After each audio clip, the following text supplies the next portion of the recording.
Why is Estee Lauder crashing down 19% just yesterday and year to date nearly down 60%? Are we looking at a company now which is incredibly cheap, that has been oversold and a huge market overreaction? Or is this warranted? Should we be adding this to our portfolio? And with a yield of 2.5%, can we expect to see a double-digit yield on cost and the share price double or triple over the next few years? In today's episode, we are going to take a look at the earnings report that just got released yesterday. We're going to look at the company, their income statement, their top line revenue, as well as their bottom line net income growth.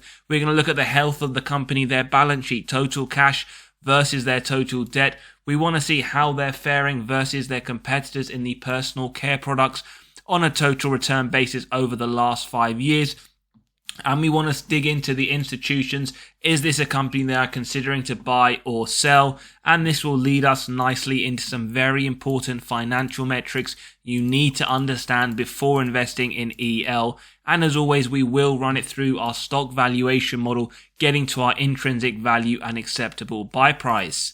Now, it is down a massive 60% year to date, right there at that 52-week low, and shareholders who have been holding this company over the last 10 years would have interestingly still seen a gain around 44%, and we can see here it has peaked at the beginning of January 2022, the end of December 21, at around $370. So this share price is nearly 4 times away from all-time highs.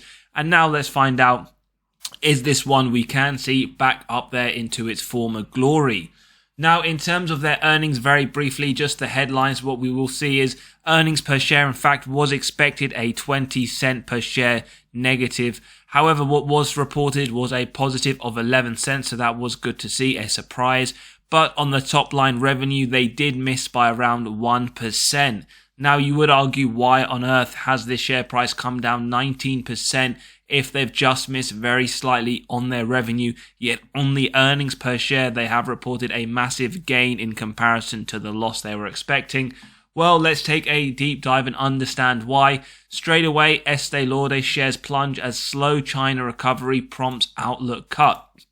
So, what exactly are they referring to? Well, there are a few things within this article. The first one, what they are saying is they have taken on their biggest one-day drop on record since essentially this company was, as we can see here, going public in 1995, which is huge for any company to drop by that amount. Now, what they do blame this on, they have slashed their outlook on the profits due to a slow recovery in Asia, which we'll touch upon shortly, and they are expecting an 80 million hit to their earnings from the disruption caused by the Israel-Hamas war. Now, a few things to note. The first one, which is very important and one of the reasons why the company did in fact get slashed 19%.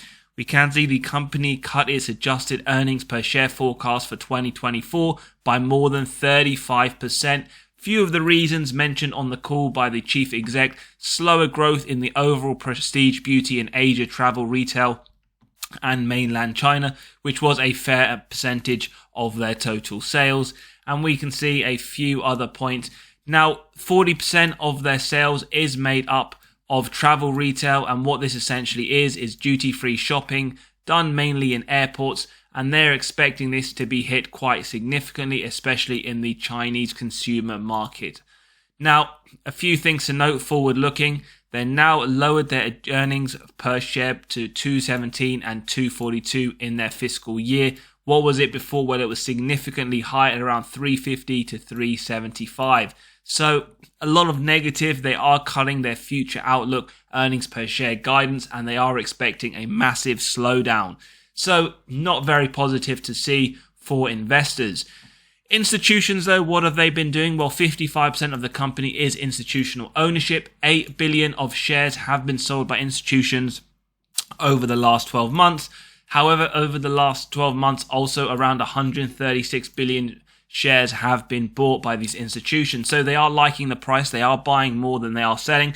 But what we can see, their latest buy was a huge amount in quarter 2 of 2023. Now, what does this say to me? Well, I always do say to everyone on the channel, always do your own due diligence. Never copy what institutions do, because if you had bought at the point institutions had bought at Q2, you would be down quite a significant amount. So remember, in anything we go through on this channel, you are performing your own due diligence. Now, what we want to have a quick look at, personal care products. Is this something that just happened to Estee Lauder, or are these other companies being essentially hit with the same problems? So year to date, total return, including those dividends reinvested, unsurprisingly, Estee Lauder is down 58%, which is the worst of its peers. But what you can note, BRBR is up 75%, with a few others also up, as we can see. So it seems to be a problem so far that only Estee Lauder are facing. Now, over the last 5 years, let's compare the performance of EL versus their competitors, and we can see they are still down 23%. Although they aren't the worst performing, they are essentially a very poor return on your investment over that period. Now, do remember, as always, what I do say, never look at historic performance or past performance as an indicator of the future, but it's always great to have as one added level of review. Now, in terms of the business itself, what we like to see on the top line growth, 3 to 7% year on year. What we can see, in fact, June 2019, 14.9 billion reported on the top line. Latest annual report, so not too long ago, June 23, 15.9 billion. So there is growth on that top line, but personally, it isn't enough for what I would call a very strong company. We will analyze the last 10 years percentage-wise. And on a more granular level, what we do see, in fact, is very inconsistent growth. A decrease from 19 to 20, then an increase, and then another increase followed by a decrease. So very inconsistent on the top line, so do be aware of that as an investor or potential investor. And on the bottom line, net income, 1.8 billion reported in 2019, 1 billion in 2023. Another slight red flag indicator, it is going the opposite direction to what we like to see. And when we do analyze this on a granular level, we do see a decrease to 2020 before picking up, and then a decrease following to 2023. So very inconsistent income statement, but as we go through this, it's not always companies you do invest in have fantastic income statements. If you are looking for a value play and you do believe this company will turn around, you could be locking in an incredibly cheap price. Now, health of the company, so their balance sheet, total cash versus total debt. What we do see here, they held around 3 billion of cash in June 2019. Latest quarterly report from yesterday, they're holding around 3 billion. So roughly flat, they are holding the same amount of cash than they did 5 years ago. Total debt, now numerically and directionally, it's moved from 3.4 billion to 10 billion. So this has increased by around 3 times, which is a bit of a worry. Their cash has stayed the same, but their total debt has increased quite significantly. And this is going to lead us now into that all-important dividend safety. Now, those of you who did watch the video that we recorded on Estee Lauder about 3 weeks ago, you would have seen that dividend safety was sitting at 70, meaning it's safe. However, given the slowdown and the growth and a few metrics we're about to touch, it has been downgraded to borderline safe. Market cap, 37 billion, making a large cap company. Very quickly, for those that do believe a recession is incoming, well, last recession, 07-09, they maintained the dividend, didn't cut, but also didn't increase. Around negative 10.5% of recession sales, which was the average growth of companies in the S&P 500 during that period. And we see a recession return roughly in line with that of the S&P at negative 55. So a lot to consider there for those that do see a recession coming soon. Now, dividend increases, as you've noticed, it can be very, very up and down. It have been paying increasing dividends for the last 2 years. And what we do see across the way, a few cuts here we see from 2013 to 2014 and 2019 to 2020. On the more positive side, their latest increase last November was 10%, and we are waiting for an increase for this November. And we see the last 5 years, 12%, double digits, last 20, double digits, very positive to see. But now we will be wanting to see towards their increase as to whether or not they will keep up the momentum of those double-digit increases. And remember, you want 4%, as I always advocate on the channel. This is more for the newer viewers. 4% in your dividend, salary, other income-producing assets or more. The reason for this, the US inflation rate over the last 40 years was 4%. If you are getting less, you are taking a pay cut and losing purchasing power. Now, dividend yield theory states a company is undervalued when that current yield sits above the 5-year average. So we have our first sign of undervaluation. And in fact, it is the highest yield the company has offered over the last 5 years. But bear in mind, we're not looking at any model in isolation and draw our conclusions towards the end of the episode. Now, forward PE sitting at 24 versus a 5-year average of 39, another sign of undervaluation. And we can see the sector PE considerably lower than that of EL currently. Remember, at the beginning of the episode, I did say it is at the 52-week low, but remember, 52-week low never signals undervaluation. Likewise, 52-week high does not signal overvaluation. Earnings versus free cash flow. Viewers know we ignore the earnings. It is susceptible to manipulation by management through their accounting, so we focus on free cash flow. Now, below 60% is what we typically look at. The reason for this, it means that management are able to offer those double-digit increases we love to see and that they have consistently done here at this company. Now, up to 2022, it has been a below 60% consistently. However, 2023 at negative 59% is not good to see with that negative free cash flow per share. It is a bit of a worry, and we will touch upon that now, as we can see here, 2023. Now, earnings per share, again, data available for those investors that do like to do that. I know a lot of investors do use these data and the metrics, so I leave it in. But I'll draw your attention to the free cash flow. Now, 2014 at 265, 22 at 556. It has increased over the period, very inconsistently, but what we can see, it has been going in the right direction. Now, 2023 has not been a good year. They had free cash flow of negative 435 per share. Now, that is a big red flag indicator. Likewise with that free cash flow payout. Now, again, remember, it doesn't mean the company is uninvestable, and it could be a value play for those that do see this turning around and want to lock in a cheap price or what they consider to be cheap. Sales growth, remember, 3 to 7% year on year as a minimum. And what we can see, interestingly, they have managed to hit that consistently, other than the 2 years where we see some small negative growth. And on the long term, over the last 10 years, numerically speaking, 10 billion on the top line to 18 billion, nearly double. So it isn't all bad. Again, it has to be one of those companies that you do see picking up and turning around. Shares outstanding, 393 to 361. They do share buybacks, not massively. We do see, and not consistently. Every few years, they do buy back a few million. Now, ROIC, as viewers know, it is typical for the companies that I invest in that the ROIC is 10% or more, as it means management are able to effectively allocate their capital. Now, this is very consistently above 10%. There is the only slight worry in 2023. It has dropped to 10%, given how high they were in previous years. So do bear in mind, it would be good to see that 2024 go higher, back to those double digits in the 20s that we have seen quite consistently. Now, operating margin, free cash flow margin. On the operating side, very, very nice to see up to 2022, above that 12% we look for. It has slipped in 2023, so there is a risk it will come down again in 2024, which is a bit of a worry. So remember to consider that in your due diligence. Free cash flow margin above that 5% that we look for consistently. 2023, a very bad year for Estee Lauder. And it looks to be that 2024, based on their forward guidance and hence the massive price drop, it could be another poor year.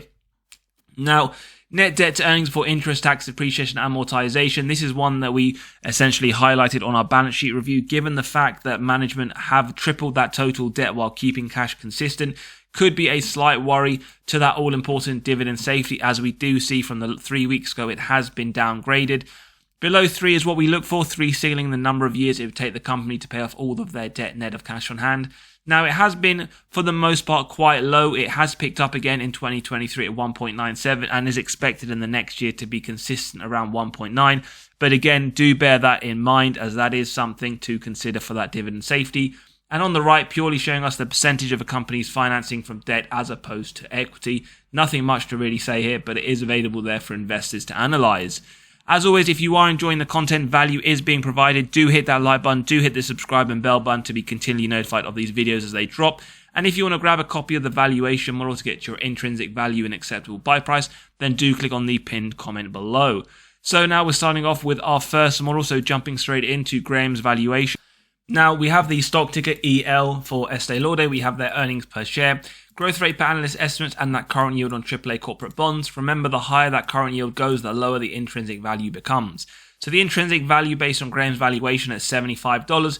Now, this is still significantly below the current market value and is signaling this is still overvalued despite its recent huge price drop. Remember though, we aren't looking at any of these models in isolation and drawing our conclusion towards the end of the episode. We then have the multiples valuation model, companies in a similar sector and size as we analyse over the total return 5-year analysis. We have their stock price, EPS, we have their average P multiple, multiply that by the earnings per share of EL to get a stock price of $91. Again, still showing signs of overvaluation in the current market and way below that 52-week low that is essentially currently seen. We then move on to the third model, the dividend discount model, where we have the yearly dividends, as we can see. Average growth rate, 12%. Now, bearing in mind we are expecting an increase this month, I would expect it to be significantly lower than that 10%. Now, forward looking, I have gone 6%. As always, if you do want to justify a higher or lower percent, do grab a copy of the model below to play around. This gives a DDM price of $140. Now that is, above the 52-week low, but within that 52-week range, showing signs of undervaluation in the current market. Finally, we have the DCF model with our free cash flows year on year. The average growth rate, now analysts estimating lower than the average, around 8%. And in conjunction with that discount rate, we get the present value of future free cash flows and terminal value. We then add together with the cash, subtract total debt, get to our equity value, divide by the shares outstanding to give us a DCF price of $137. And as we can see, within that 52-week range and above that current price, again showing signs of undervaluation. We then get to the intrinsic value calculator, which is essentially the average of the 4 models we have just run through. And again, if you do enjoy the videos, content is being valuable, do hit that like button and do subscribe and hit the bell to be continually notified. So our intrinsic value is coming to $110. Now, if we take a look, it is roughly that current price, around 5% upside to the value in the market. Now, margin of safety, what I would typically say would be 10% if you believe it has a wide moat, strong financial metrics, good forward-looking data. For Estee Lauder, it has come down significantly, and you could argue you would be happy with a 10% margin of safety. That would signal the buy price would be around $100. Roughly at that current price, a few dollars shy. Those looking at significantly higher, even after the price drop at around 20%, you would be looking at $89. Now, it's not to say the price won't come down to $89, but bear in mind it has come down around 19% just yesterday, and in the pre-market, we can see it is looking relatively flat. Now, in terms of what Wall Street say, they forecast the price to hit around $167, so they do still see some significant upside to the current value. Even before the drop, they did see it at around 185, so they have revised this down to 167. As always, though, do let me know your thoughts in the comments below. Are you looking to add EL, sell, or even if you're just on the sideline speculating? Personally, this isn't one that I would add into my portfolio. Just the general industry isn't one for the time being I'm looking to add. Do let me know your thoughts in the comments below. Again, if you want to grab a copy of the valuation model to get your own intrinsic value and acceptable buy price of companies in your own portfolio, do click on the pinned comment below. And again, if you want to join us in the Discord talking all buys and sells in the market, as well as anything stock market and finance related, click on that Patreon link below. As always, have a great day. Don't forget to like, subscribe, catch you on the next episode, and take care.